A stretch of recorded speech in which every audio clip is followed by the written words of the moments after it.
तो hello everyone, अगर आपने अभी 10 पास किया है और रिजल्ट आने का इंतजार कर रहे हो तो सबसे बड़ा सवाल आपके दिमाग में चल रहा होगा, अब क्या करें? साइंस ले या कॉमर्स, डॉक्टर बने या इंजीनियर, सीए करे या गवर्नमेंट जॉब की तैयारी?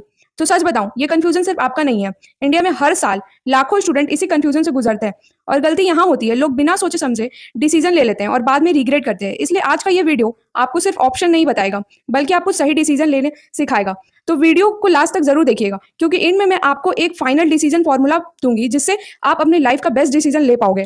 सबसे पहले एक कड़वा सच सुन लेते हैं, जो कि है आज के टाइम पर सिर्फ डिग्री लेने से जॉब नहीं मिलती। पहले के टाइम पर लोग सोचते थे बीटेक कर लेंगे जॉब पक्की, एमबीए कर लेंगे लाइफ सेट। लेकिन आज रियलिटी चेंज हो चुकी है। आज लोग लाखों स्टूडेंट ग्रेजुएट हो रहे हैं, लेकिन उनमें से बहुत सारे अनएम्प्लॉयड रह जा रहे हैं। क्यों? क्योंकि उन्होंने बिना प्लानिंग से के डिसीजन लिया, दूसरों को देखकर, सोसाइटी के प्रेशर में, या फिर पेरेंट्स को देखकर कि भाई ये कर लो और बच्चे ने वो कर लिया। और इसी वजह से 3-4 साल वेस्ट हो जाते हैं। इसलिए सबसे पहला रूल, ब्लाइंडली डिसीजन कभी मत लो, चाहे कुछ भी हो जाए। बात करते हैं साइंस स्ट्रीम की। अगर आपने साइंस लिया है या फिर लेना चाहते हो तो आपके पास मेजर ऑप्शन होते हैं डॉक्टर, इंजीनियर, बीएससी। अगर आप डॉक्टर की तैयारी कर रहे हो या फिर डॉक्टर बनना चाहते हो तो फिर आपको नीट के एग्जाम देने होते हैं। ये एक रिस्पेक्ट वाली प्रोफेशन तो है, लेकिन इसकी रियलिटी पता है क्या है? 15 से 20 लाख स्टूडेंट एग्जाम देते हैं और पता है सीट बहुत कम होती है। ठीक है, और प्रिपरेशन भी 2-3 साल की करनी होती है। अगर आप जेन्युइनली इंटरेस्टेड रखते हो बायोलॉजी में और लॉन्ग टाइम मेहनत कर सकते हो, तभी ये ऑप्शन को चूज करिएगा। मैं ये नहीं कह रही हूँ कि डॉक्टर करो ही मत, डॉक्टर बनो ही मत। बस मैं इतना कह रही हूँ, अगर आपको बायोलॉजी में जेन्युइनली इंटरेस्ट है तो आप डॉक्टर बन सकते हो और आप बायोलॉजी को लॉन्ग टर्म के लिए परस्यू कर सकते हो। बात करते हैं इंजीनियर की, यानी कि आपको इंजीनियरिंग करने के लिए जेई का एग्जाम देना होता है। हर साल लाखों स्टूडेंट जेई देते हैं, लेकिन टॉप कॉलेज में सिलेक्शन बहुत लिमिटेड होता है और एवरेज कॉलेज से बीटेक करने के बाद जो जॉब की कोई गारंटी नहीं होती है। तो सिंपल बात मैं इतना बता रही हूँ कि कंक्लूजन यही निकलता है साइंस स्ट्रीम वालों के लिए, अपने इंटरेस्ट के अकॉर्डिंग, अपने हार्डवर्क के अकॉर्डिंग और अपने पेशेंस लेवल के अकॉर्डिंग साइंस चूज करना। अदरवाइज प्रेशर बन जाएगा बहुत ज़्यादा और आप परेशान हो जाओगे। तो चलिए अब सेकंड करियर ऑप्शन पर आते हैं, यानी कि कॉमर्स बैकग्राउंड वालों के लिए। अगर आपको बिजनेस, फाइनेंस, नंबर पसंद है तो कॉमर्स एक स्ट्रॉन्ग ऑप्शन हो सकता है आपके लिए, जिसमें सीए, बीकॉम या बैंकिंग या फाइनेंस से रिलेटेड मल्टीपल जॉब्स बैंकिंग के आ सकते हैं। ठीक है, तो सीए एक बहुत अच्छा ऑप्शन है और बहुत बड़ा करियर ऑप्शन है सीए।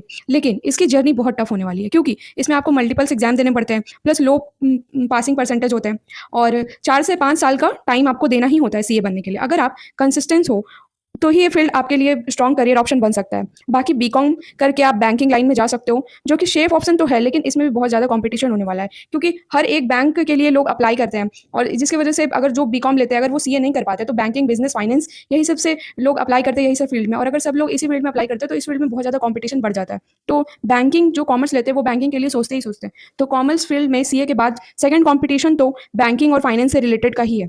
ठीक है, तो कॉमर्स भी एक अपने में बहुत अच्छा फील्ड है, बट इसके लिए भी आपको बहुत ज़्यादा मेहनत करने की ज़रूरत है। तो अगर आपको नंबर से खेलना पसंद है तो ही आप कॉमर्स लेना। आते हैं लास्ट और सबसे इंपॉर्टेंट पॉइंट पर, यानी कि गवर्नमेंट जॉब। आज के टाइम पर बहुत सारे स्टूडेंट डायरेक्ट गवर्नमेंट जॉब की तैयारी करते हैं, क्योंकि इसमें जॉब सिक्योरिटी होती है, रिस्पेक्ट होती है और स्टेबल लाइफ मिलती है। ऑप्शन क्या है गवर्नमेंट जॉब में आने के बाद? चलो, बहुत लोग बोलते हैं गवर्नमेंट जॉब की तैयारी करेंगे, गवर्नमेंट जॉब की तैयारी करेंगे, मगर गवर्नमेंट जॉब में किस चीज़ की तैयारी करेंगे? तो देखिए, इसमें ढेरों ऑप्शन पड़े हैं। ठीक है, अगर आप यूपीएससी ट्राई करो, यूपीएससी नहीं होता एसएससी करो, एसएससी नहीं होता रेलवे करो, रेलवे नहीं होता है तो फिर डिफेंस में जाओ। आपके पास लाखों ऑप्शन पड़े हैं गवर्नमेंट जॉब में, क्योंकि गवर्नमेंट हर साल लाखों अपॉर्चुनिटी निकालती है अलग अलग एग्जाम के बेसिस पर। अलग अलग जैसे कि यूपीएससी, स्टेट पीसीएस, ये सब अलग अलग एग्जाम कंडक्ट कराती है। लाखों लाखों वैकेंसियां निकलती है गवर्नमेंट की तरफ से। तो गवर्नमेंट जॉब तो अपने में ही एक सेफ ऑप्शन हो सकता है। लेकिन पता है, एक सच यहाँ पर भी है। क्या? कंपटीशन इसमें भी बहुत ज़्यादा है। अगर आप सोचोगे कि मैं साइंस से और कॉमर्स से भाग कर गवर्नमेंट जॉब में आ रहा हूँ या फिर आ रही हूँ, तो फिर ये गलत बात है, क्योंकि आप सब बराबर है। अगर आप सोचोगे ना कि जेई ईजी है, नीट ईजी है या फिर यूपीएससी ईजी, कुछ ईजी नहीं है। सबके लिए आपको मेहनत करनी ही होगी। आप ये देखो सबसे पहले कि आपका इंटरेस्ट क्या चीज़ में है, आप क्या, किस चीज़ के लिए, मतलब आपका ड्रीम क्या है, आप करना क्या चाहते हो। आपको बैठे बैठे एक डेस्क जॉब चाहिए तो आप उस चीज़ के लिए अप्लाई करो, उस चीज़ की तैयारी करो। अगर आपको नहीं फील्ड वाली जॉब पसंद है, नहीं हमको फील्ड वाली जॉब करनी है, तो आप यूपीएससी की तैयारी करो, बहुत अच्छा ऑप्शन है। गवर्नमेंट जॉब में भी यही सीन है, लाखों स्टूडेंट फॉर्म भरते हैं लेकिन सिलेक्शन सिर्फ कुछ लोगों का होता है। तो क्या करें, कौन सा ऑप्शन चुने? बट ये भी बात है कि गवर्नमेंट जॉब अपने में ही एक सेफ ऑप्शन है, यानी कि बहुत ही अच्छा ऑप्शन है, जॉब सिक्योरिटी मिलती है आपको। और वुमेन्स के लिए तो बहुत ही अच्छा ऑप्शन है, उसके लिए कुछ बोलने की ज़रूरत ही नहीं है। ठीक है, तो आप क्या करो, कंपटीशन देख के भाग जाओगे? तो इसका आंसर है नहीं, आपको कोई भी कंपटीशन देख के भागना नहीं है, क्योंकि कंपटीशन तो हर जगह है। कंपटीशन से भागोगे तो कुछ नहीं कर पाओगे, तो कंपटीशन से भागना ही नहीं है। आपको क्या करना है, स्मार्ट स्ट्रैटेजी के साथ डेली कंसिस्टेंसी के साथ प्रिपेयर करना है। और पता है स्टूडेंट सबसे बड़ी गलतियां क्या करते हैं, दूसरों को कॉपी करते हैं। सबसे बड़ा मिस्टेक है ये। सोशल मीडिया पर देखकर डिसीजन ले लेते हैं कि हाँ भाई देख लिए डॉक्टर बनना है, ठीक है साइंस ले लेते हैं चलो। तीसरा गलती क्या करते हैं वो लोग, रियलिटी चेक को इग्नोर कर देते हैं कि भाई रियलिटी में जीते हो, क्या हो रहा नहीं हो रहा उनसे कोई मतलब नहीं है, बस जो सोशल मीडिया में देख लिया बस ठीक है। रियलिटी देखो, क्या रियलिटी है बीटेक वालों की, जो कि नॉर्मल छोटे मोटे कॉलेज से कर रहे हैं बीटेक, अनएम्प्लॉयड रह जा रहे हैं।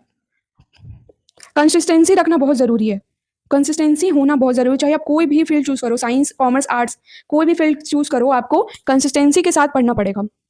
और ये सब मिस्टेक करते हैं वो लोग और बाद में बोलते हैं मेरा सिलेक्शन नहीं हुआ या फिर मेरा कुछ नहीं हो पाएगा। तो ये सब गलत है ना। अगर आप मेहनत ही नहीं करोगे, उसके बाद अगर दोष दोगे खुद को या फिर अपनी किस्मत को, तो ये तो गलत है।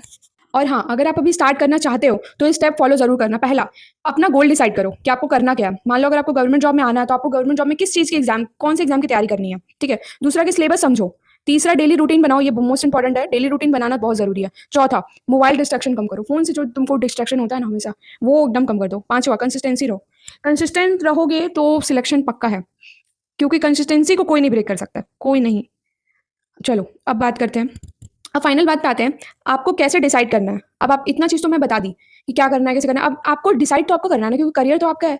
पढ़ूँ हम तो नहीं पढ़ेंगे ना, आपको डिसाइड करना है। अब कैसे आप डिसाइड करोगे, तो देखिए, अगर आपका इंटरेस्ट साइंस में है और अगर आप लॉन्ग टर्म स्टडी कर सकते हो, 3-4 साल पढ़ सकते हो अच्छे से एकदम कंसिस्टेंट होके, तब आप साइंस चूज़ करना। और अगर आपका इंटरेस्ट बिजनेस में है, फाइनेंस में है, और अगर आपको नंबर से खेलना पसंद है तो कॉमर्स चूज़ करना। और अगर आपको जॉब सिक्योरिटी चाहिए, प्रैक्टिकल लाइफस्टाइल चाहिए, ठीक है, और अगर आप मिडिल क्लास बैकग्राउंड से हो तो ज़रूर गवर्नमेंट जॉब को चुनना। बस, यानी कि आर्ट्स लेना।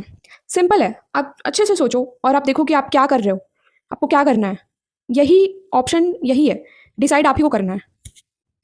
तो देखो, अब एक बात सबसे इंपॉर्टेंट है, अपनी लाइफ का डिसीजन तो आपको खुद लेना ही है, मगर देखो ये सोचकर डिसीजन लेना कि ये मेरा आखिरी डिसीजन होने वाला है। ये नहीं कि एक महीना साइंस पढ़ लिए, फिर अच्छा नहीं लगा तो कॉमर्स चेंज कर लिए, फिर नहीं अच्छा लगा तो हम चलो आर्ट्स ले लेते हैं। ये गलती बिल्कुल मत करना।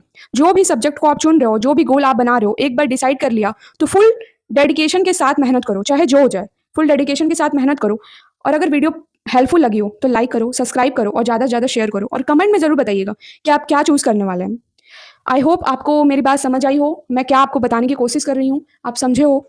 तो प्लीज़ सपोर्ट करना। मिलते हैं अब कल एक नई वीडियो के साथ, तब तक के लिए bye bye, thanks for watching.